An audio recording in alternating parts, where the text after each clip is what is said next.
কেউ মেয়ে দেখতে গেছে আপনার এলাকায়, মেয়ে তো সংসার করবে, এই মেয়েটার একটা দোষ আছে, কি মানে খারাপ মেয়েটা কোনো কারণে হয়তো খারাপ বা এরকম কিছু, তার গীবত করে দেওয়া জায়েজ। কথাকে বোঝাতে পেরেছি আমি? ভাইরা আমার কথা বুঝছেন তো?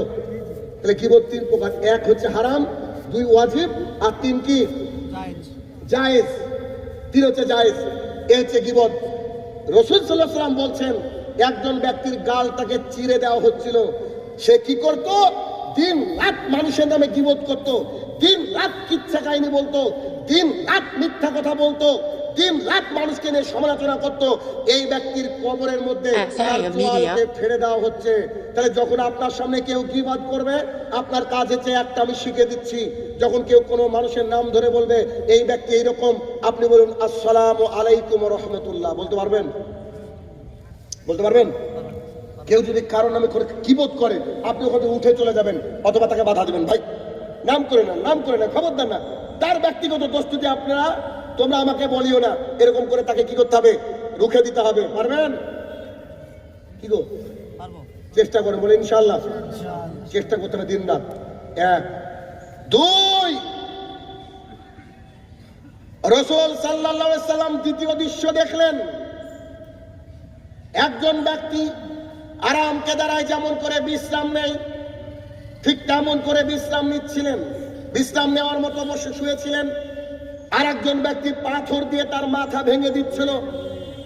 এই ব্যক্তিকে তারা দুজন ব্যাখ্যা দিচ্ছে, এই ব্যক্তি হচ্ছে কোরআন এবং সুন্নাহ, কোরআন জানার পরেও ফজরে ঘুমিয়ে থাকতো, কোরআন জানার পরেও দিনে রাতে 5 ওয়াক্ত সালাতকে মিস করতো, কোরআন জানার পরেও ইসলাম নিয়ে গাফেল ছিল। জনাব, আজকে আপনারা আপনাদের মসজিদের উন্নতি কল্পে জলসা করছেন, তাই তো? মসজিদের উন্নতি কল্পে জলসা, মসজিদের জুমার দিনে লোক হয়তো ধরে না, এটা সত্য কথা, কিন্তু বলেন তো এই মসজিদে ফজরে কতজনের উপস্থিতি থাকে? বলেন, সামনে যারা আছেন মসজিদের লোক কেউ থাকলে বলেন, ফজরে কতজন নামাজ পড়ে যে মসজিদে ছিলাম আমরা? লোকজন কি জলঙ্গি থেকে ভাড়া করে এনেছে নাকি ভাই? আমি 9-10 জন ফজরে হয়, 9-10 জন। আচ্ছা, 9-10 জনের কি দাঁড়ানোর জায়গা হয়? মসজিদের জায়গা হয় কি? ওইটুকু রেখে বাদ বাকি ভেঙে ফেলবেন, মসজিদ দরকার নেই তো। উন্নতি মানে বুঝেন নি বোধহয়। আমার এই মোবাইলে হয়ে যায়, আমার আইফোন কিনা যুক্তি আছে কি? কেউ যদি আমাকে দেয় এটা ভিন্ন কথা, ওটা আলাদা কথা, কিন্তু আমার কিনা যুক্তি আছে কি? আমার বাড়ি এতটুকু, আমার কবর আমার 3.5 হাতে হবে, 6 হাত কিনে আমার যুক্তি আছে কি? তো উন্নতি কল্পে যদি জলসা মসজিদের জন্য হয়, তাহলে মুসল্লি যখন ধরবে না তখন। এখন আপনি বলতে পারেন শাহিনুর রহমান ভাই, বলছি জুমার দিনে তো মুসল্লি আসে না, তো জুমার দিনে যারা আসে এরা তো মুনাফেক। বুঝেননি? শুধু জুমার দিনে যারা আসে এরা কি মুসলমান বলে আপনি মনে করেন? আমি এদেরকে মুসলমান বলি না। কেন? রাসূল সাল্লাল্লাহু আলাইহি ওয়াসাল্লামের অসংখ্য হাদিস আছে, যারা সালাতকে ত্যাগ করে দেয় এরা মুসলমান নয়। যারা 5 ওয়াক্ত সালাত আদায় করে তারা হচ্ছে মসজিদের মুসল্লি। 8 জনের জায়গা হয়, বাকি মসজিদের দরকার নাই। এত উন্নতি গল্প কিসের? আবার বলছে বাবরি করব, 48% মসজিদের সালাতই হয় না। আজকে তো আল্লাহ জানে, মুয়াজ্জিন হয়তো বলবো হাইয়া আলাস সালাহ, আমরা শুয়ে শুয়ে বলবো কিছু, তোরা 3 জন মিলে চালা। আজকে জলসা শুনেছি, অনেক নেকি অর্জন করে ফেলেছি।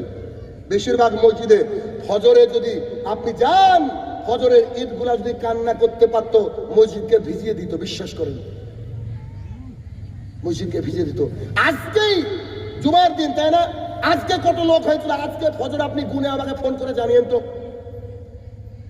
তাই শুধু জুমার দিনের জন্য আল্লাহ মসজিদ করতে বলেছে? কি বলেন? জুমার দিনে কি স্পেশাল ভাবে ডাকা হয় কাউকে? ওই হাইয়ালা সলাই তো বলা হয় সবসময়, ভোরে বরং স্পেশাল কিছু বলা হয়। ভোরে ভোরে একটা বাক্য স্পেশাল বলা হয় না, আস-সালাতু খায়রুম মিনান নাওম। তোমার যে ঘুম নিন্দ লেগে আছে, তোমার এই ঘুমের চেয়ে নামাজ কোটি কোটি মিলিয়ন মিলিয়ন গুণ উত্তম। So you have to come to the mosque. তোমাকে এখনই মসজিদে আসতে হবে। আমরা ভুলে গেছি। এবার দেখেন, আপনাকে বুঝাই। রাসূল সাল্লাল্লাহু আলাইহি ওয়াসাল্লামকে তারা ব্যাখ্যা দিচ্ছে, যে ব্যক্তি কোরআন জানার পরে ঘুমিয়ে থাকে, তার কবরের মধ্যে মাথাকে ভেঙে দেওয়া হচ্ছে। এখনো অনেকে ভাবছে যাক বাঁচা গেল, কোরআন জানি না, মনে করছে কোরআন জানি না। জি, সূরা ফাতিহা জানেন, কুল হু আল্লাহু আহাদ জানেন, তার মানে আপনিও কোরআন জানেন, বাঁচার রাস্তা নাই। আপনিও জানেন বাঁচার রাস্তা নাই।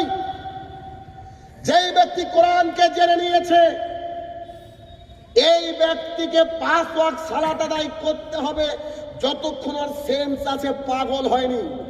জনাব আব্দুল্লাহ ইবনে উম্মে মাকতুম রাদিয়াল্লাহু তাআলা বলেন, আল্লাহ রাসূল সাল্লাল্লাহু আলাইহি সাল্লাম অন্ধ মানুষ, চোখে দেখতে পায় না, আপনি আমাকে অনুমতি দেন বাড়িতে সালাত আদায় করার। রাসূল সাল্লাল্লাহু আলাইহি সাল্লাম বললেন, আপনি কি আযান শুনতে পান নাকি? জি, আমি তো আযান শুনতে পাই। রাসূল সাল্লাল্লাহু আলাইহি সাল্লাম বলেন, মসজিদে আসতে হবে যে কোনো মূল্যে। কি দিয়ে বুঝাবো আপনাকে আমি? আল্লাহ রাসূল সাল্লাল্লাহু আলাইহি সাল্লাম বলছেন, আযান দেওয়ার কি ফজিলত, আযান দেওয়ার কি ফজিলত, প্রথম কাতারে দাঁড়ানোর কি ফজিলত, আযান দেওয়ার কি ফজিলত, প্রথম কাতারে দাঁড়িয়ে নামাজ আদায় করার কি ফজিলত। মানুষ যদি জানতো তাহলে মানুষের মধ্যে মারামারি লেগে যেত। আযান দেওয়ার জন্য, প্রথম কাতারে দাঁড়ানোর জন্য লটারি করা লাগতো আযান দেওয়ার জন্য। রাসূল সাল্লাল্লাহু আলাইহি ওয়াসাল্লাম বলছেন, মসজিদে এসে সালাত আদায় করার যে কত নেকি মানুষ যদি জানতো, হামাগুড়ি দিয়ে হলেও মসজিদে উপস্থিত হতো। যে কোনো মূল্যে আপনাকে মসজিদে আসতে হবে। আর যদি না আসেন, কবরের মধ্যে যাওয়ার পর আপনাকে এই শাস্তি ভোগ করতে হবে। এই পাপ হচ্ছে আপনার নামাজকে ছেড়ে দেওয়া, আর তার আযাব হচ্ছে কি? মাথাকে ভেঙে দিচ্ছে ফেরেশতা মেরে। আপনার আব্বা সালাত আদায় করতে মারা গিয়েছে, আল্লাহর কসম করে বলছে, হাদিসকে আমি শাইনুর রহমানের ভাবে বিশ্বাস করি, এখনো ওর ফেরেশতা মেরে ওর মাথা ভেঙে দিচ্ছে কবরের মধ্যে, এখনো নগদ চলছে। আপনি যদি চান ফেরেশতা আপনার মাথাটা ভাঙুক, সো আপনি যেমন করে চলছেন চলেন। আর যদি মনে করেন যে না, আমি কবরে একটু শান্তি থাকতে চাই, আমি ভালো থাকতে চাই, আল্লাহর কাছে যে মুসলিম হিসেবে আমার নাম লিখাতে চাই, you should pay 5 times a day. আপনাকে অবশ্যই 5 ওয়াক্ত সালাত আদায় করতে হবে, দিনে রাতে করতে হবে। যদি বরফ পড়ে কাল থেকে 5 ওয়াক্ত সালাত আদায় করতে হবে। যদি বৃষ্টি পড়ে 5 ওয়াক্ত সালাত আদায় করতে হবে। যদি শিলাবৃষ্টি হয় 5 ওয়াক্ত সালাত আদায় করতে হবে। যদি আপনি প্যান্টে পায়খানা করে ফেলেন, ওজুর জন্য পানি না পান, তারপর আপনাকে 5 ওয়াক্ত সালাত আদায় করতে হবে। আপনি যদি যুদ্ধের ময়দানে থাকেন, আপনাকে তখনও 5 ওয়াক্ত সালাত আদায় করতে হবে, করতেই হবে, এর বিকল্প কোনো রাস্তা নেই। রোজা করতে করতে অসুস্থ হয়ে গেলে ফিদিয়া দেওয়া জায়েজ? ভিখারি মিসকিনকে 1-1.5 কেজি চাল দিয়ে দিলে রোজা আপনার হয়ে যায়? 5 লাখ টাকা অন্যজনকে দিয়ে হজ করালে আপনার পাসপোর্ট নাই, তাও আল্লাহ হজের লিখে আপনাকে দিয়ে দিবে। কিন্তু সলাতে আপনি দাঁড়িয়ে না পড়লে, বসে বসে না পড়লে, শুয়ে শুয়ে না পড়লে, ইশারায় আপনাকে চোখের ইশারায় নামাজ পড়তে হবে, নামাজের কোনো মাফ নাই। 2 নম্বর, এই পাপটা বর্তমান মুসলমানের জমিনে, আমাদের জমিনে একেবারে চরম লেভেলের, এক্সট্রিম লেভেলের। সলাতের ব্যাপারে যে কি গাফিলতি, কি গাফিলতি, এর আমি গোটা পশ্চিমবঙ্গ নয়, পশ্চিমবঙ্গ, বাংলাদেশ, বিভিন্ন দেশ, বিভিন্ন জায়গায় ঘুরে দেখছি, সলাতের ব্যাপারে মানুষ এত উদাসীন, ফজরের ব্যাপারে মানুষ এত উদাসীন। অথচ আমি যদি, এই যে আপনারা যারা বসে আছেন, আপনারা বসে আছেন, একজনের নাম ধরে যদি বলি যে আপনি মুনাফেক, আপনি আমাকে বাড়ি যেতে দেবেন? বলেন, একজনের নাম ধরে যদি বলি আমি মুনাফেক, আপনি বাড়ি যেতে দেবেন? আমাকে দিবেন না। আপনি আমার সাথে ঝামেলা লাগাবেন, বা তর্ক বিতর্ক করবেন, বা বলবেন আপনার মুখের ভাষা ঠিক করেন, বলবেন কি বলবেন না? আমি বলছি আমার সামনে বহু মুনাফিক বসে আছেন আপনারা। দলিল এই দেখেন, দেখেন, এবার আপনাকে দিই। আবু হুরায়রা রাদিয়াল্লাহু তাআলা আনহু বলেন, রাসূল সাল্লাল্লাহু আলাইহি সাল্লাম বলেছেন, মুনাফিকদের কাছে সবচেয়ে ভারী নামাজ হচ্ছে এশার নামাজ আর ফজরের নামাজ। 8 জন ফজরের মুসল্লি আমার জানা হয়ে গেছে। আচ্ছা 15 জন ধরে নিলাম, বাকি লোকগুলোর কাছে ফজরের কি উঠতে পারি না যে গো, খুব ভারী নামাজ। আল্লাহ রাসূল সাল্লাল্লাহু আলাইহি ওয়াসাল্লাম যাদের কাছে নামাজ ভারী লাগে না মুনাফিক। আমি বলছি না, বলছে কে? মুহাম্মদ সাল্লাল্লাহু আলাইহি ওয়াসাল্লাম।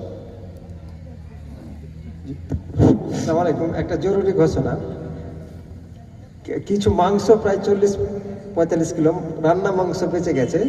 কারো যদি দরকার থাকে 200 টাকা কিলো করে কিনতে হবে। এটা মসজিদ কর্তৃপক্ষের পক্ষ থেকে ঘোষণা। 200 টাকা কিলো রান্না করা মাংস, যারা নিতে ইচ্ছুক নিয়ে নেবেন।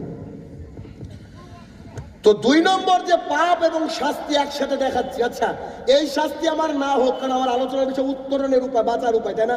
এই শাস্তি না হোক, তার জন্য কি করতে হবে? 5 ওয়াক্ত সালাত আদায় করতে হবে।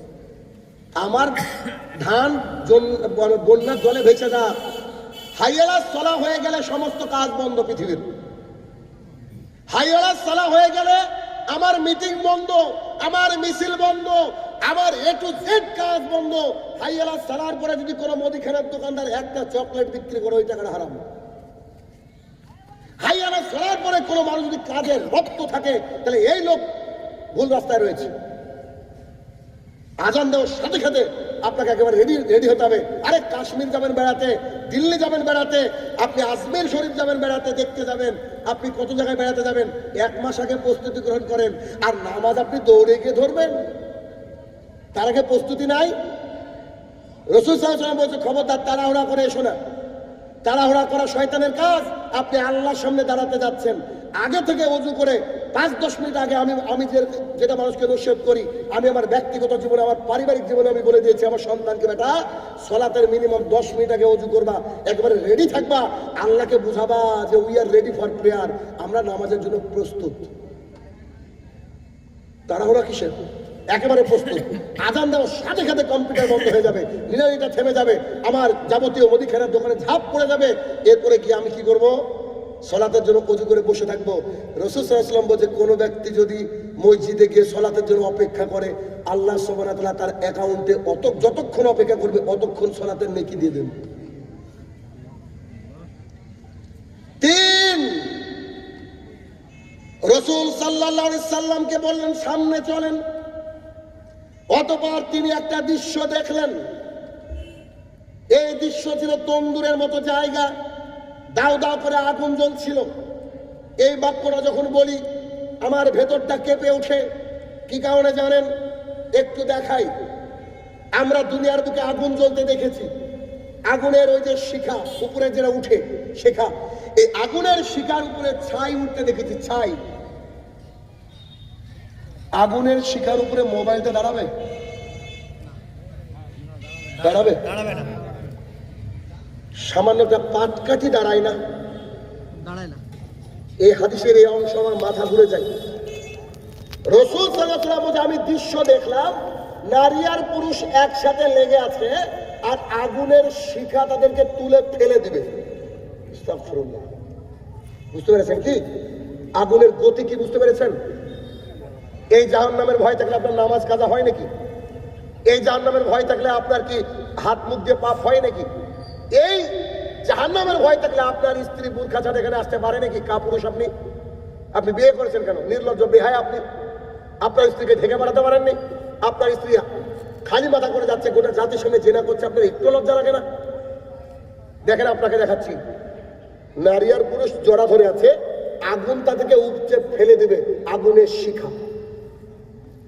অপর হাদিসে রাসূল সাল্লাল্লাহু আলাইহি ওয়াসাল্লাম বলছেন, পৃথিবীর আগুনকে যদি 69 দিয়ে গুণ করা হয়, এটা হচ্ছে জাহান্নামের আগুন। তখন তিনি বললেন, আচ্ছা নারী আর পুরুষ তারা কারা যাদেরকে উপচে ফেলে দেওয়া হচ্ছিল? তখন তিনি বললেন, তারা বললেন, তারা হচ্ছে পৃথিবীর জেনাকার, জেনাকারিনী। পৃথিবীর জেনা এখন বর্তমানে সস্তা, এই জিনিসটার কারণে আজকে এত পরকীয়া দিন রাত আমাদের কাছে ফোন আসে, দিন রাত আমাদের কাছে মেসেজ যে আমার স্ত্রী এই করে, আমার স্বামী এই করে, দিন রাত এই পরকীয়া চলছে। এগুলো জেনা। আব্দুল্লাহ ইবনে মাসউদ রাদিয়াল্লাহু তাআলা আনহু বলেন, রাসূল সাল্লাল্লাহু আলাইহি সাল্লাম বলেছেন, চোখের জেনা চোখ দিয়ে দেখা। জি, হরিপুরের মানুষ ভাবছে শাহিনুর রহমান আমাদেরকে কাপুরুষ বললো। কেন বলেছি দেখেন, আপনার স্ত্রী হেঁটে যাচ্ছে, আপনার মেয়ে হেঁটে যাচ্ছে বুরকা ছাড়া, হিজাব ছাড়া, নিকাব ছাড়া, আপনার স্ত্রীকে যদি কোনো পুরুষ দেখে, তার চোখ দিয়ে জেনা হচ্ছে। দেখার সাথে সাথে তার অন্তরে চলে আসবে আপনার স্ত্রীর চেহারাটা স্ক্যান হয়ে ভেতরে। আল্লাহ রাসূল সাল্লাল্লাহু আলাইহি ওয়াসাল্লাম বলছে, চোখের দেখা হচ্ছে জেনা, অন্তরের জেনা হচ্ছে অন্তর দিয়ে কল্পনা করা। বলেন তো, কোন একটা মেয়েকে যদি একটা পুরুষ দেখে, তার অন্তরে কল্পনা হবে না? হবে না? পৃথিবীর কোন পুরুষ আছে কি যে নারীকে দেখে কল্পনা করবে না? অসম্ভব, অসম্ভব। এটা মেনে নিতে পারি না আমি। অতএব নারীদেরকে ঢাকতে হবে, আর আপনার স্ত্রী খালি চলে এসেছে, আপনার স্ত্রীকে দেখে যে ছেলেটা জেনা করছে, এও জেনা ও জেনা করেছে। রাসূল সাল্লাল্লাহু আলাইহি ওয়াসাল্লাম একটা হাদিসে বলছেন, কোন মহিলার যদি সেন্ট পারফিউম ব্যবহার করে রাস্তা দিয়ে হেঁটে যায় আর কোন পুরুষ যদি নাকে গন্ধ পায়, রাসূল সাল্লাল্লাহু আলাইহি ওয়াসাল্লাম যে হুয়া জানিয়া, ও মহিলাটা হচ্ছে জেনাকারী, ও মহিলাটা হচ্ছে জেনাকারিনী, ও মহিলাটা হচ্ছে জেনাকারিনী। কি দিয়ে বুঝাবো? দিন রাত জেনার বাজার চারিদিকে, মহিলারা এত টাইট ফিট পোশাক পরছে। রাসূল সাল্লাল্লাহু আলাইহি ওয়াসাল্লাম বলছে নেশাউন, মহিলারা কাসিয়াতুন পরে থাকবে, আর এতুন উলঙ্গ পোশাক। দূর থেকে মহিলাদের শরীরটাকে কোথায় কি ভাঁজ তা বোঝা যায়। এই নারী জেনাকারী নারী, আর যে পুরুষ তাকে দেখে নিজের চোখে তৃষ্ণা মিটাচ্ছে, এরাও জেনাকার। শুধুমাত্র একে অপরের সাথে লেগে গেলে জেনা হয় এমনটা নয়, বরং জেনা এভাবে চোখের দেখাও জেনা হয়। হাদিসটা শেষ করি। রাসূল সাল্লাল্লাহু আলাইহি ওয়াসাল্লাম বলেছে, চোখের জেনা চোখ দিয়ে দেখা, অন্তরের জেনা অন্তর দিয়ে কল্পনা করা, হাতের জেনা হাত দিয়ে স্পর্শ করা, পায়ের জেনা ওইদিকে ধাবিত হওয়া, কানের জেনা কান দিয়ে শোনা। আমি আপনাকে কি দিয়ে বুঝাবো? আপনার স্ত্রীর মূল্য যদি আপনি বুঝতেন, তাহলে আপনার স্ত্রীকে আপনি লোহার জামা তৈরি করে দিতেন। জি, লোহার জামা তৈরি করে দিতেন, অন্তত পক্ষে কালো বোরকা দিয়ে ঢাকাতেন আপনার স্ত্রীকে। কেন? রাসূল সাল্লাল্লাহু আলাইহি ওয়াসাল্লাম বলছে, শোনো, গোটা পৃথিবীটা সম্পদ, গোটা পৃথিবীটা সম্পদ। এই পৃথিবীর মধ্যে অন্যতম দামি, সুন্দর, বিশাল দামি সম্পদের নাম হচ্ছে আলমারাতুস সালিহা, নেককার স্ত্রী। গোটা পৃথিবী বিক্রি করলে হবে না। অথচ এই যে রাস্তা, এই জমিটার 1 কাঠা দাম হয়তো 5 লাখ টাকা। মালদা টাউনে 1 কাঠা জমির দাম 1 কোটি টাকা। দিল্লিতে 1 কাঠা জমির দাম 1 মিলিয়ন টাকা। অথচ আপনার স্ত্রী কি বলেন তো? গোটা পৃথিবীর সম্পদের মধ্যে মানে উন্নততর সম্পদ, আর তাকে আপনি ওই পঞ্চায়েতের সারের মতো ছেড়ে দিয়েছেন। পঞ্চায়েতের সার বুঝেন কিনা? বাজারে দেখবেন হিন্দুর একটা সার ছেড়ে দেয়, ও যে কার সার হিসাবই নাই, এ ও তারে ও তারে। তা আপনার বউ কি তাই নাকি? হ্যাঁ, মোহরানা দিয়েছেন আপনি, খেতে দেন আপনি, আরে পড়তেও দেন আপনি, আদরও করেন আপনি, আর লোকের জন্য ছেড়ে দিয়েছেন একটা বোরকা কিনে দিতে পারেননি? এত গরিব আপনি? আপনি আমার সাথে যোগাযোগ করেন, আপনার বোর জন্য বোরকা পাঠাবো ইনশাল্লাহ। অতএব রাসূল সাল্লাল্লাহু আলাইহি ওয়াসাল্লামকে ওই দুইজন ব্যক্তি কি বলছেন যে, রাসূল সাল্লাল্লাহু আলাইহি ওয়াসাল্লাম আপনি শুনেন, এরা হচ্ছে জেনাকার জেনাকারিনী, জেনাকার জেনাকারিনী। অতএব যাদের মেয়ে আছে, এটা একটা আল্লাহর রহমত, মেয়েটাকে একটু রহমত হিসেবে থাকতে দিন।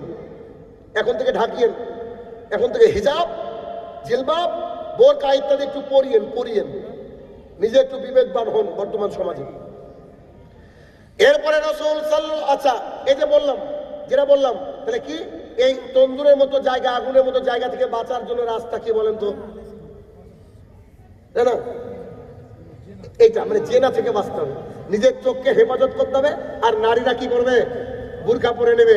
তাই তো একজন নারীকে জিজ্ঞাসা করা হচ্ছে, আচ্ছা তুমি যে এত গরমে বোরকা পরো, কালো এরকম মোটা একটা সিটের বোরকা, তোমার কষ্ট হয় না? তো সে বলছে, জাহান্নামের আগুন খুব কঠিন, তো এই জন্য পৃথিবীতে প্র্যাকটিস করি।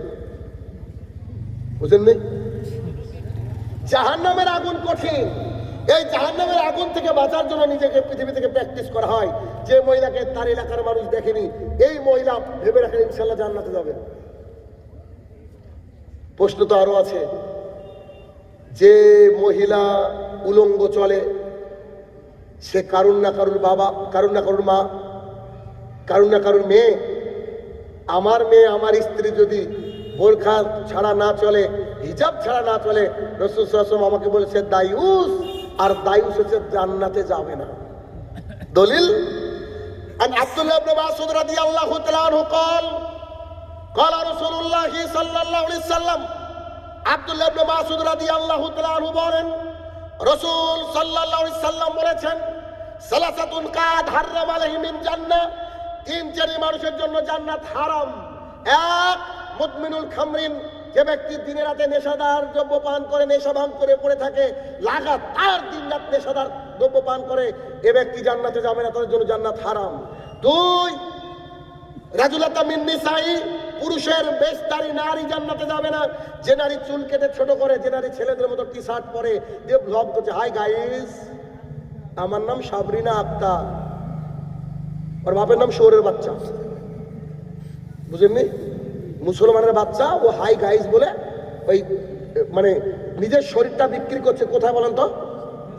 সোশ্যাল মিডিয়ায়। আরে যারা নিষিদ্ধ পল্লীতে থাকে, যারা যৌন কর্মী, যারা খারাপ মানুষ, যারা পাবলিক প্রপার্টি, যারা কলগাল, তারা তো এক রাত্রেবেলা একটা কিছু চার্জ করে নাকি, কিছু টাকার বিনিময়ে নিজের যৌবনকে বিক্রি করে। আর এই ডিজিটাল বেশ্যা যারা, এই যে ব্লগার, গোটা জাতি শুনছে আমার কথা, শুনুক। এই ডিজিটাল যারা বেশ্যা আছে পতিতা, তারা আবার বিনা টাকায় শুধু লাইক আর কমেন্টের বিনিময়ে দেহ বিক্রি করতে বলে হাই গাইস। ওর বাপের নাম কি বললাম? মনে থাকবে তো? রাখবেন মনে। ভাইয়ের আমার, 2 3 আর দায়ুস লাদখুলুল জান্নাহ, দায়ুস জান্নাতে যাবে না। সাহাবায়ে কেরাম বলছে আল্লাহ রাসূল দায়ুস কি বলেন বুঝলাম না। তখন মুহাম্মদ সাল্লাল্লাহু আলাইহি ওয়াসাল্লামকে তারা মুহাম্মদ সাল্লাল্লাহু আলাইহি ওয়াসাল্লাম তাদেরকে বলছে আল্লাহ জি কুরফি হালাল খাবাস, যার বাড়ির মহিলারা বেপর্দা। জি, কাবার গিলাপ ধরে সারা জীবন কাঁদলে ক্ষমা পাওয়া যাবে? মেয়ে যদি বেপর্দায় চলে, বউ যদি বেপর্দায় চলে, বউকে তালাক দিতে হবে, ঠিক আছে, মেয়েকে ত্যায্য কন্যা করে দিতে হবে, কিছু করার নেই। বাবার আঙুল যেদিকে যাবে, স্ত্রী এবং মেয়ের ওদিকে ঘুরবে। কোনো পরপুরুষ আপনার বাড়িতে ঢুকবে না, আপনার বাড়িতে আলাদা জায়গা থাকবে, একান্ত দরকার হলে আপনি বেরিয়ে আসবেন। কোনো নারী কে মানে বাইরে গিয়ে দেখবে না। আপনি গরিব হন, অসুবিধা নাই, বাইরে আলোচনা করেন, রাস্তায় আলোচনা হবে, তবুও বাড়িতে ঢোকা যাবে না। তাহলে এইরকম অবস্থা হবে। রাসূল সাল্লাল্লাহু আলাইহি ওয়াসাল্লাম যে পাপের কথা বললো, তাহলে কি করতে হবে? এটাকে বন্ধ করে দিতে হবে, ব্যাস, কিছু করার নেই। এরপরে রাসূল সাল্লাল্লাহু আলাইহি ওয়াসাল্লাম বলছে আচ্ছা বুঝলাম, আমি একটা বিশাল বড় নদী দেখলাম, যেটা রক্তের নদী। একজন ব্যক্তি চলে আসছিল, তার মুখে পাথর দিয়ে দেওয়া হচ্ছিল। এই ব্যক্তিকে, তখন তারা দুজনে বলছে এই ব্যক্তির বাড়িতে বন্ধন ছিল। জি, কত আলেম বসে আছে যে শাহিনুর রহমান খালি একটা ভুল করুক না, হাদিসের একটা ইবারত ভুল পড়ুক না, ইত্তাকুল্লাহ আর ইত্তাকিল্লাহ হোক না, একেবারে ধুয়ে ছেড়ে দিব। অথচ গানের সুরে গজল বলছে, তারা নাকি তার মিত ভাই, তাদেরকে কোনো অসুবিধা নাই। কিন্তু শাহিনুর রহমানের জন্য ওত পেতে বসে আছে, ইন্না জাহান্নামা কানাত মিরসাদা, জাহান্নামে এবার ওত পেতে বসে আছে। তো হুজুর আমার জন্য ওত পেতে বসে আছে, রাহুলের জন্য ওত পেতে বসে আছে, কেন এরা ব্রাদার, খালি ভুল করুক না। তার পাশে বসে গজল গাইছে, শিরকি গজল, কোনো অসুবিধাই নাই। গানের সুরে গজল করছে, কোনো অসুবিধাই নাই। তো শাহিনুর রহমানের ভুল ধরি। জি, হাদিসে কি বন্ধন এসেছে? ভাই, এটা পাবলিককে বোঝানোর জন্য, বুঝেন কিনা? আমি আপনাকে বলছি যে মদ হারাম, তো আপনি বিড়ি তো টানবেনি। তো মদের ব্যাখ্যা যখন বিড়ি করেছি, তো হুজুরে গায়ে লেগে গেছে, বুঝলেন না? গায়ে লেগে গেছে। এর গায়ে লাগবে কেন? হুজুর যে খৈনি খাই, জর্দা খাই। হুজুরের যে মেশকাত শরীফ পড়াতে ওই যে বুলুগুল মারাম পড়াতে হুজুরের থুতুতে যে কালার হয়ে গেছে, না, তার ছাত্র আমাকে বলছে ওয়াল্লাহি, আল্লাহর কসম করে বলছি, ওয়াল্লাহি আল্লাহর কসম করে বলছি, ওয়াল্লাহি আল্লাহর কসম করে বলছি, আল্লাহ আপনার মাধ্যমে তাকে অপমান করিয়েছেন। বলছি তুমি এই কথা বলছো মানে? তার ছাত্র, সেও অনেক বড় আলেম, তার ছাত্র বলছে যে তিনি যখন আমাদেরকে পড়াতেন, তার মুখের থুতুতে আমাদের এই মেশকাত লাল হয়ে গেছে। এটা গজব না। আপনি আবার খোঁজার চেষ্টা করেন না, গোয়েন্দাগিরি করেন না। আমি আপনাকে বোঝাচ্ছি, একটু দেখেন, আপনি বোঝার চেষ্টা করেন। তাহলে কি, যার বাড়িতে সুদের কারবার, ঘুষের কারবার আছে, সেই ব্যক্তিকে রক্তের নদীতে ফেলে মেরে দেওয়া হবে, এরকম করে পাথর মেরে দেওয়া হবে। জি, হরিপুরে কি বন্ধন আছে? গ্রুপ লোন, LIC, দেখেন সব আছে। রক্তের নদীতে তাদেরকে ফেলে এরকম করে পাথর মারা হবে। যদি রক্তের নদীতে সাঁতার কাটতে চান তো করেন, অসুবিধা কি? অসুবিধা তো নেই। আল্লাহু আকবার। একটা হাদিস, আমার এই হাদিসটা বলতে গিয়ে আগে বলি যে আমার খারাপ লাগে হাদিসটা বলতে, তাও বলি। আবু দাউদের হাদিস, রাসূল সাল্লাল্লাহু আলাইহি ওয়াসাল্লাম বলছেন 1 টাকা 1 দিরহাম, 1 টাকা আপনাকে বোঝানোর জন্য, 1 দিরহাম মানে আরবিতে এসছে আপনার জন্য 1 টাকা। 1 দিরহাম সুদ খেলে, 1 টাকা সুদ খেলে 70টা পাপ হয়। কটা পাপ? 70। সবচেয়ে নিচের পাপ হচ্ছে নিজের মায়ের সাথে জেনা করে যত পাপ, বন্ধনে 1 টাকা নিলে তত পাপ। 1 টাকা কেউ নেয়? 10,000, 5,000, 20,000, 10,000, 5,000। এবার আপনি বলেন এই পাপ আপনি মাপবেন কি দিয়ে? ব্যারোমিটারও কাজ করবে না, থার্মোমিটারও চলবে না। অথচ এই পাপ ঘরে ঘরে। আর এইটা হচ্ছে আমাদের জাতিকে ডুবিয়ে দেওয়ার জন্য ইহুদি খ্রিস্টানদের চক্রান্ত। বিশ্বাস করেন, প্রত্যেকটা কোম্পানি ইহুদি খ্রিস্টান। এই LIC এরকম যত কোম্পানি এসেছে, আসবে, সবগুলো আছে ইহুদি খ্রিস্টানদের চক্রান্ত। কেন? ওরা কোরআন পড়েছে, ওরা হাদিস পড়েছে, ওরা জানে যে মুসলমানদেরকে ধ্বংস করার একটা রাস্তা সুদের মধ্যে দিয়ে দাও, আর সুদকে ধ্বংস করে আল্লাহ তাআলা ব্যবসাকে উন্নত করে। আল্লাহ তাআলা কোরআনেই বলেছে, রাসূল সাল্লাল্লাহু আলাইহি ওয়াসাল্লাম বলেন না আমাদেরকে এ বাক্য। তাহলে কি, যে ব্যক্তি সুদ খায়, সুদ দেয়, সুদের সাক্ষী এবং সুদের লেখক, তাদেরকে রক্তের নদীতে ফেলে দেওয়া হচ্ছে।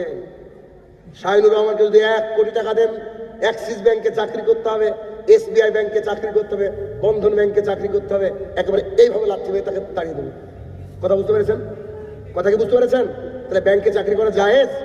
বর্তমানে যে ব্যাংক ব্যবস্থা, কেন? সুদের লেখক আপনি, কিচ্ছু বুঝলেন না, কবরে গিয়ে দেখছেন আপনার কি হয়েছে, আপনাকে রক্তের নদীতে সাঁতার খেলতে হচ্ছে। এটা কি সম্ভব?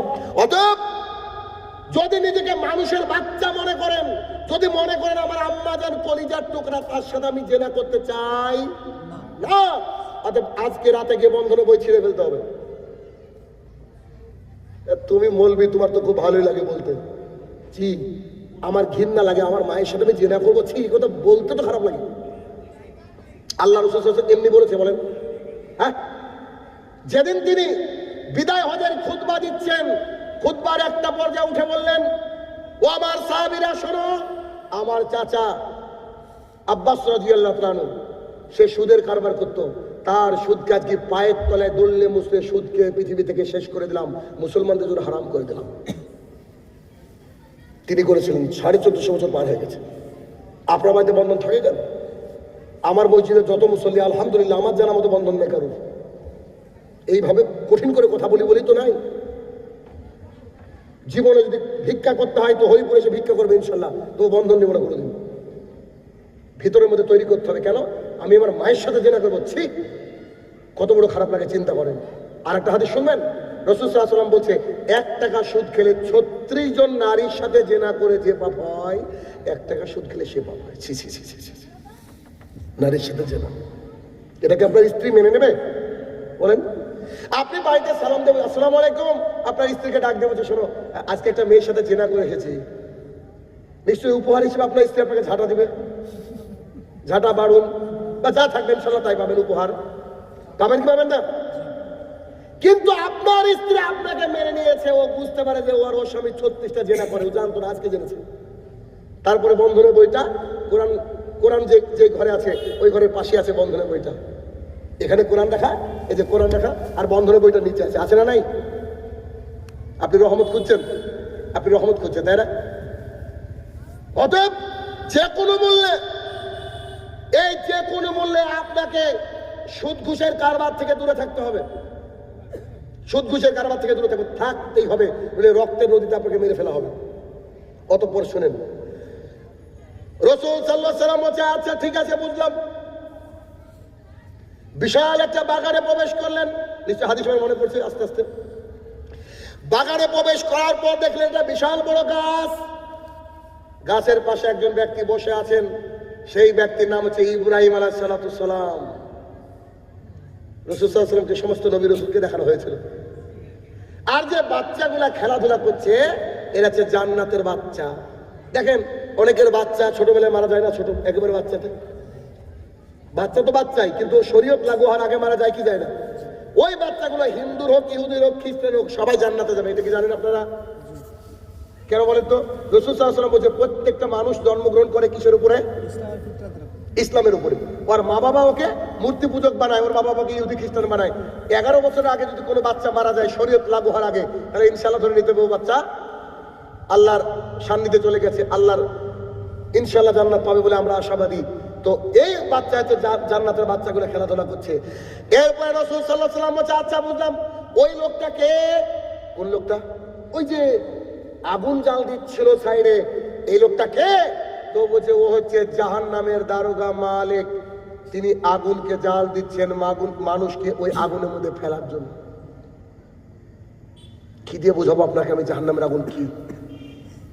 একটা হাদিস যদি আপনাকে একটু প্লেস করার চেষ্টা করেন তো বুঝার চেষ্টা করেন। দেখেন, আবু হুরায়রা রাদিয়াল্লাহু তাআলা আনহু বলেন, রাসূল সাল্লাল্লাহু আলাইহি সাল্লাম বলেছেন, যে ব্যক্তি জাহান্নামে যাবে সেই ব্যক্তির বসার জায়গা হবে মক্কা থেকে মদিনার দূরত্ব একজন মানুষের বসার জায়গা কতটুকু? মক্কা মক্কা থেকে মদিনার দূরত্ব 3 বছরে অনেকবার গিয়েছি, ছিলাম মক্কা থেকে মদিনা গিয়েছি, প্রায় সৌদি আরবের বিভিন্ন অংশ ঘুরেছি। তো মক্কা থেকে মদিনার দূরত্ব আমার জানা মতে 450 কিলোমিটার। জি, একটা মানুষের এই সাইজ, নিতম্বের সাইজ কত? মাত্র 450 কিলোমিটার। রাসূল সাল্লাল্লাহু আলাইহি ওয়াসাল্লাম বলেছেন যে জাহান্নামে যাবে এই উরুরান হবে বাইজা পাহাড়ের সমান। উরুরান বাইজা পাহাড়ের সমান, তার দাঁত হবে উহুদ পাহাড়ের সমান। যেখানে আমির হামজা রাদিয়াল্লাহু আনহু শুয়ে আছে পাশে দেখবেন উহুদ পাহাড়, যদি কোনোদিন যান দেখবেন। তার দেহের চামড়া হবে 42 গজ, 42 হাত ধরে নেন না। এইরকম মানুষকে যখন জাহান্নামের মধ্যে ফেলে দেওয়া হবে, রাসূল সাল্লাল্লাহু আলাইহি ওয়াসাল্লাম বলছেন এই ব্যক্তির কলিজায় আগুন ধরে যাবে, সময় লাগবে না।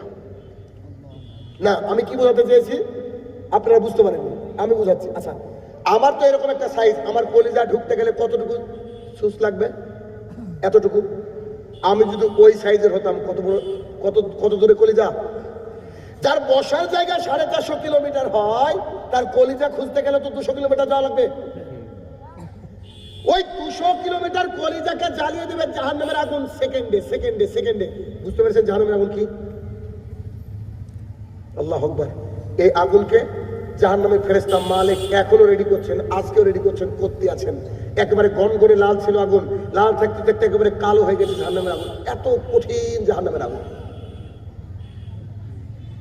এই আগুন থেকে বাঁচার রাস্তা তো বুঝতে পারছেন, 5 ওয়াক্ত সালাত, সিয়াম, মহিলাদের জন্য বোরখা, পুরুষদের জন্য দাড়ি, টাকর উপরে প্যান্ট। ভাই, ইসলামী শরীয়ত। আসেন, এরপরে রাসূল সাল্লাল্লাহু আলাইহি ওয়াসাল্লাম বলেন, আচ্ছা ঠিক আছে, এটা না হয় বুঝলাম। প্রথম যে ঘরটা, এত সুন্দর ঘর আমি কোনোদিন দেখিনি, এই ঘরের ব্যাপারে কি বলবা? এই ঘরটা যে জান্নাতীদের কমন রুম, নারী পুরুষ বৃদ্ধ ছেলে মেয়ে সবাই ছিল। আচ্ছা, কমন রুম কি একটু দেখাই। যারা কলেজে পড়াশোনা করেছেন দেখবেন প্রত্যেক কলেজে একটা করে কমন রুম থাকে। ওরে ক্যারাম বোর্ড থাকে, বিড়ি থাকে, সিগারেট থাকে, আর কি দুনিয়ার কথা বলছি। দু একটা ক্লাস করেছে, বাবুর বাচ্চার ভালো লাগেনি, ওর বাপ মাকে পড়তে পাঠিয়েছে, ভালো লাগেনি, এসে বলছে করে একটা দে তো। কলেজে তো আমিও পড়েছি, দেখেছি না? তো এসে বলছে একটা দে তো, ক্যারাম বোর্ড খেলছে, ওদিকে ক্লাস চলছে। মা বাবা পাঠিয়েছে, আমার ছেলে কলেজে গিয়েছে, গরম ভাত করে পাঠিয়ে দিয়েছে খেয়ে। ছেলে কলেজ থেকে একটু রিল্যাক্স ফিল করার জন্য কোথায় আসে? Common room. আল্লাহ তাআলা জান্নাতীদের জন্য কমন রুম রেখেছে, ওখানে একটু রিল্যাক্স হবে, একটু আড্ডা দিবে। সুবহানাল্লাহ বলবেন না? এটা সুবহানাল্লাহ, আর কলেজে তো নাউজুবিল্লাহ। ওখানে জেনা হয় আর ওখানে রিল্যাক্স হয়। রাসূল সাল্লাল্লাহু আলাইহি ওয়াসাল্লামকে তারা বললেন উপরে উঠেন। উপরে উঠলাম। আগের চেয়ে এই ঘরটা আরো বেশি সুন্দর, আগের চেয়ে এই ঘরটা আরো বেশি সুন্দর। তখন তারা বললেন, এই ঘরে কে কে ছিল মনে আছে আপনাদের? এই ঘরে কিন্তু নারী ছিল না, বয়স্ক আর এগুলো ছিল রাইট ইয়াং, যুবক এবং বৃদ্ধ মানুষ ছিল, মানে ছেলে ছিল, ছেলেরা ছিল। রাসূলুল্লাহ সাল্লাল্লাহু আলাইহি ওয়াসাল্লামকে তারা বললেন, এই ঘরটা হচ্ছে শহীদদের ঘর, যারা আল্লাহ সুবহানাহু ওয়া তাআলার রাস্তায় শহীদ হয়ে গেছে, এটা তাদের ঘর। শহীদ মানে আমরা জানি না, এখন মানুষ বলে যে চণ্ডী দাস নাকি শহীদ, অমুক শহীদ চণ্ডী দাস, আস্তাগফিরুল্লাহ। আরে শহীদ মানে কি? যে ব্যক্তি শাহাদাত বরণ করেছে, আল্লাহর কালেমার পতাকাকে তুলতে গিয়ে মারা গিয়েছে, এর নাম হচ্ছে শহীদ। বুঝতে পারেননি? আর হাদিসে বর্ণিত যে এগুলা রয়েছে, পানিতে ডুবে শহীদ বা যেগুলো, এগুলা শহীদ। কিন্তু শহীদ এখন চণ্ডী দাসকে বলা হচ্ছে, নরেন্দ্র মোদীকে বলা হবে শহীদ যদি মারা যায় আর কি। তো পরিস্থিতি কত খারাপ চিন্তা করেন। তাহলে কি ওরা শহীদ নয়, শহীদ হচ্ছে আল্লাহ সুবহানাহু ওয়া তাআলার রাস্তায় যারা জীবন দেয়, তারা হচ্ছে শহীদ। তাহলে কি দেখা গেল? এইটা। এবার আপনাকে বলেছিলাম শুরুতে 1-1.5 ঘন্টা আগে একটা কথা বলেছিলাম যে হাদিসের এতদূর বললাম, পরেরটা শেষে বলবো বলেছিলাম, পরেরটা শেষে বলবো বলেছি, প্রায় সেখান থেকে। কোনো গজল বলেছি এই পর্যন্ত? আমি জানিও না, 2টো লাইনও মুখস্থ নাই। সুর করেছি, আপনারা বসে আছেন কেন তাহলে? সবাই তোর গান শুনতে আসে না নাকি? কেউ কেউ আলোচনা শুনতে আসে। আলহামদুলিল্লাহ। দেখেন, তাহলে কি এরপরে মানে আকর্ষণীয় কথাটা আমি হাদিসটা রেখে দিয়েছি, আমার খুব মজা লাগে, একটু আপনারও মজা লাগবে। এরপরে তারা দুইজন আমাকে বললো, আল্লাহ রসুল সাল্লাল্লাহু আলাইহি সাল্লাম উপরের দিকে তাকান তো, হাদিসের শেষ অংশ, উপরের দিকে তাকান তো। রসুল সাল্লাল্লাহু আলাইহি ওয়াসাল্লাম বলছে, আমি উপরের দিকে তাকালাম। দুটো হাদিসে দুটো বর্ণনা। রসুল সাল্লাল্লাহু আলাইহি ওয়াসাল্লাম বলছে, আমি এমন মেঘের মধ্যে সাদা একটা ঘর দেখলাম, সুবহানাল্লাহ, এত সুন্দর লাগছে, এত সুন্দর লাগছে, কি যে সুন্দর ঘর, এই দুটো ঘরকে পেছনে ফেলে দিবে, এত সুন্দর ঘর। আর আরেকটা হাদিসে আসছে, উপরে একটা প্রাসাদের মতো কিছু কিছু আবছা দেখা যাচ্ছে, বোঝা যাচ্ছে না। এখন ধরে নিই আমরা আগেরটা, এত সুন্দর ঘর। তখন তারা বলছে, ওইটা হচ্ছে আপনার ঘর। সুবহানাল্লাহ। কার ঘর? মাকামে মাহমুদ, ওই যে দোয়া করেন না আপনি, দেখেন ওইটা হচ্ছে আপনার ঘর। তখন রাসূল সাল্লাল্লাহু আলাইহি ওয়াসাল্লাম বলে, ছাড়ো ছাড়ো ছাড়ো ছাড়ো ছাড়ো ছাড়ো আমাকে, আমি একটু যাই, আমি একটু যাই। তখন তারা হাত ধরে বলছে, না না না না, আপনার যাওয়া হবে না, আপনার এখনো হায়াত বাকি, যেদিন আপনি ইন্তেকাল করবেন আল্লাহ সুবহানাহু ওয়া তাআলা আপনার জন্য বরাদ্দ করে রেখেছে। সুবহানাল্লাহ বিহামদিহি। এখনো হাদিস শেষ হয়নি। আচ্ছা আচ্ছা আচ্ছা, বুঝলাম, এত সারা রাত তোমরা আমাকে জিনিস দেখালে, আর আল্লাহ রসুলের স্বপ্ন মানে কিন্তু ওহি, স্বপ্ন মানে নরমাল স্বপ্ন হবে না, এটা ওহি। তখন রাসূল সাল্লাল্লাহু আলাইহি ওয়াসাল্লাম বলছেন, সবই নয় বুঝলাম, তো তোমরা কারা? বলছে, আমি জিবরাইল আর ও হচ্ছে মিকাইল, দুইজন সম্মানিত ফেরেশতা। আমি জিবরাইল আর হচ্ছে মিকাইল, আপনাকে সারা রাত যাবত আমি কি করলাম, এভাবে সফর করলাম, এতগুলো দৃশ্য দেখালাম। এখন আপনারা বলেন তো, যে পাপগুলোর কথা আজকের আমি আলোচনায় উল্লেখ করলাম, এই পাপগুলো আমাদের সমাজে আছে না নাই? অবশ্যই ভরপুর এই পাপগুলাকে কি বন্ধ করা যায় না? যায়। গীবত করার জন্য গালকে চিরে দেওয়া হচ্ছিল, মুখ বন্ধ রাখেন, বুঝতে পারেননি? আমাদের বিরুদ্ধে কতজন কথা বলে, কত খারাপ খারাপ কথা বলে। আর একটা হাদিস শুনেন তো, হাদিসটা শুনেন। আবু হুরায়রা রাদিয়াল্লাহু তাআলা আনহু বলেন, না এটার হাদিসের রাবী আবু হুরায়রা নয়, সম্ভবত আবু বকর সিদ্দিক রাদিয়াল্লাহু তাআলা বা উমর ইবনে খাত্তাব, মেবি আমার মিস্টেক হতে পারে। বা হাদিসটা শুনেন, রাসূল সাল্লাল্লাহু আলাইহি ওয়াসাল্লাম বসে আছেন, আবু বকর রাদিয়াল্লাহু তাআলা আনহু দাঁড়িয়ে আছেন। একজন ব্যক্তি এসে আবু বকরকে গালাগালি শুরু করলো। আবু বকরের ক্ষমতা ছিল না মারের, তাগত ছিল তো। যখন গালাগালি শুরু করলো, আবু বকর বসে আছেন। আরে আশ্চর্য কথা, আবু বকরকে গালি দেয় আর রাসূল সাল্লাল্লাহু আলাইহি ওয়াসাল্লাম মিসকি মিসকি হাসে। প্রিয় মানুষকে গালি দিতে রাখি, মিসকি মিসকি হাসতে হয় না? মিসকি মিসকি হাসে, গালি আরো গতিতে দিচ্ছে। আরে রাগে না কেন মানুষ? রাসূল সাল্লাল্লাহু আলাইহি ওয়াসাল্লাম আরো হাসছেন। আবু বকরের মেজাজ খারাপ, উঠে আবু বকর তাকে নিতে শুরু করে, কত করো তোমারই। সঙ্গে সঙ্গে দেখছে যে মুহাম্মদ সাল্লাল্লাহু আলাইহি ওয়াসাল্লাম মুখটা লাল হয়ে গেল, ওখান থেকে উঠে চলে গেলেন। আবু বকর কিছুই বুঝতে পারল না, আসছে কথা। আমি আবার কি করলাম, আমার উপর রাগ করে মনে মনে ভাবছি। আবু বকর রাদিয়াল্লাহু আনহু ওকে ভৎসনা করার পরে রাসূল সাল্লাল্লাহু আলাইহি ওয়াসাল্লামকে গিয়ে বলছে, আমার পিতা মাতা আপনার উপরে কুরবান হোক, কি করলাম গো? ওই লোক আমাকে গালি দিচ্ছেন, আপনি মিসকে মিসকে হাসছেন। আবার আমি যখন কথা বলতে লাগলাম, আপনি উঠে চলে আসলেন, কি ব্যাপার? তখন রাসূল সাল্লাল্লাহু আলাইহি ওয়াসাল্লাম বলছে, ওই লোক যখন তোমাকে গালিগালাজ করছিল, তোমার তরফ থেকে ফেরেশতা ঝগড়া করছিল। সুবহানাল্লাহ।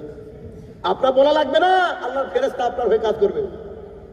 ফেরেশতা তোমার হয়ে জবাব দিচ্ছিল, তা আমি মিসকে মিসকে হাসছিলাম যে তুমি বলা শুরু করেছো, তুমি বলতে শুরু করেছো। ফেরেশতা চলে গেছে, শয়তান চলে গেছে, আর যেখানে শয়তান থাকে সেখানে মুহাম্মদ সাল্লাল্লাহু আলাইহি ওয়াসাল্লাম থাকে না। বুঝতে পারলেন কিনা? কেউ যদি কোনো কথা বলে কি করবেন? চুপ থাকতে হবে, বলেন, চুপ থাকতে হবে। ফালিয়াকুল খায়র আও লিয়াসমুত। If you want to say something, say good thing, otherwise just keep your mouth shut. কিছু বলতে গেলে ভালো বলবেন, নাহলে চুপ থাকবেন, ব্যাস, আর কিচ্ছু করা লাগবে না। তাহলে চুপ থাকলে বেঁচে গেলেন, কি গেলেন না, বাঁচলেন। 2 নম্বর শাস্তি কি দেখেছিলেন মনে আছে? মাথাকে চৌচির করে দেওয়া হচ্ছে ভেঙে, শুধু সালাত আদায় করেন 5 ওয়াক্ত, বেঁচে গেলেন। কি করবেন? সালাত আদায়। শুধু সালাত আদায় করেন 5 ওয়াক্ত, বেঁচে গেলেন। 3 নম্বর, ওই যে জেনাকে বন্ধ করে দেন, চোখটাকে কন্ট্রোল করেন, মেয়ে দেখলে নিচু করেন, মেয়ে দেখলে নিচু করেন, মা বন্ধুকে বুরকা পরান, বেঁচে গেলেন। 4 নম্বর, রক্তের নদীতে ফেলে দেওয়া হচ্ছিল, বন্ধন উঠিয়ে দেন, গ্রুপ লোন উঠিয়ে দেন, এলআইসি উঠিয়ে দেন, সুদ ঘুষের কারবারকে বন্ধ করে দেন, পাপ বন্ধ হয়ে গেল। কত সহজ! কত সহজ। তারপরে তারপরে আর কি দেখলেন? ভূমিকম্প, আগেরগুলো তো বললামই, ওগুলো প্রতিকারও বলে দিয়েছি। অতএব ভাইয়ের আমার, জীবনকে পরিবর্তন করুন, শুধু আলোচনা শুনলে হবে না, জীবনকে পরিবর্তন করতে হবে। শেষের দিকে সে দুটো কথা বলবো, সেটা হচ্ছে এই, এক নম্বর কথা হচ্ছে, যেহেতু এটা মসজিদের উন্নতি করবে জলসা, যদি অন্তত আমার এই বক্তৃতা শুনে পাবলিক কিছুটা মসজিদের দিকে আসে তো আলহামদুলিল্লাহ, আসুক দেখি। আমার মসজিদে 100 মুসল্লি ফজরে, চলেন দেখো। আমি কোনো ছাড় দিই না, আমি বলে দিয়েছি যে 5 ওয়াক্ত সালাত আদায় করবো না, জানাজা পড়াবো না, কুকুরের মতো পুঁতে রাখবো। বুঝতে পেরেছেন? আছে একদম। যেহেতু মসজিদের উন্নতি করবে জলসা, আমি চাইবো শেষে যারা আছেন, যদি 5 টাকাও পারেন, 5 টাকাও আমার হাতে দিয়ে যাবেন, হ্যান্ডশেক করবেন, মানে মুসাফা করবেন। আবু দাউদের হাদিস, রাসূল সাল্লাল্লাহু আলাইহি ওয়াসাল্লাম বলেছে, 2 মুসলমান ভাই যখন একে অপরের সাথে হ্যান্ডশেক করে, ছেড়ে দেওয়ার আগে আল্লাহ উভয়ের সাগিরা গুনাহ ক্ষমা করে, ছোট ছোট গুনাহ কি করে? ক্ষমা করে দেয়। ক্ষমা করে দেয়। এটা 1 নম্বর কথা, আপনারা দিতে থাকবেন, আলোচনা শেষ প্রায়। আর 2 নম্বর কথা,